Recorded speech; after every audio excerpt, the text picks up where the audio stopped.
సనాతన ధర్మ రక్షణ board is order of the day. ప్రతిసారి కూర్చోబెట్టి మేము డిఫెండ్ చేసుకోలేం.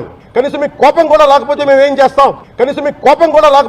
చేస్తాం? ఆంధ్ర అనే భావన లేదు ఆంధ్ర వాళ్ళకి. ఎప్పుడు ఆంధ్ర భావన వస్తుందో తెలియదు. నా కులం ప్రాతిపాదిక సరే కొంతకాలం వరకు జరిగింది. 2019 తర్వాత కులం కూడా పోయింది. ఇప్పుడు సొంత కులాన్ని కూడా వెనకేసుకురావట్ల. ఆంధ్ర భావన ఎలాగో లేదు. కనీసం కుల భావనను తెచ్చుకుని బాగు చేయండి రాష్ట్రాన్ని. నిజంగా మనస్ఫూర్తిగా అవుతున్నారు. నా కులం ఉంది, నాకెక్కడో మతం ఉంది.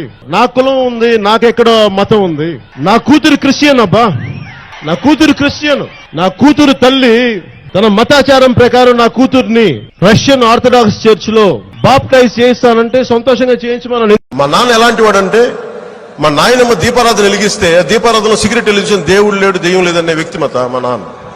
ఇది ఆడేది కొద్దిమంది రాజకీయ నాయకులు వాళ్ళు కూడా ఎక్కువ మంది ఆడేది కూడా హిందువులే కూడా చెప్తున్నారు. అసలు ఇలాంటి గొడవలు పెట్టింది హిందూ నాయకులు తప్ప మిగతా నాయకులు చేయరు. అసలు వాళ్ళకి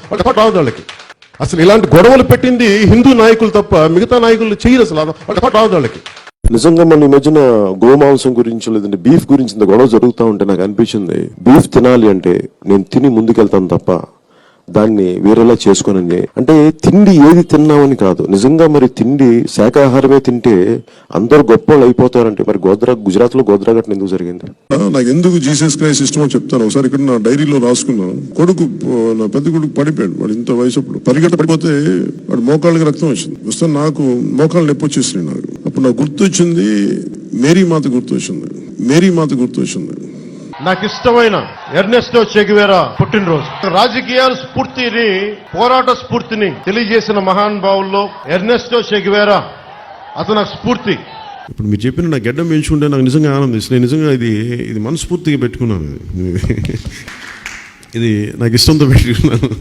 జై భీమ్ అనే పదం ప్రతి ఒక్కరూ సమానం అని చెప్పేది ఆ జై భీమ్ అనే నినాదం. జై భీమ్ అనే నినాదాన్ని మనస్ఫూర్తిగా నాకు వ్యక్తిగతంగా రాజకీయాల్లోకి రాకముందు నుంచి, సినిమాలోకి రాకముందు నుంచి డాక్టర్ బాబాసాహెబ్ అంబేద్కర్ ఆశయాలను అర్థం చేసుకున్న వాడిని, చదివిన వాడిని, ఈ సోషల్ బ్యాక్వర్డ్నెస్ ని ఇవన్నీ ముందుకు తీసుకెళ్లిన మహానుభావులు.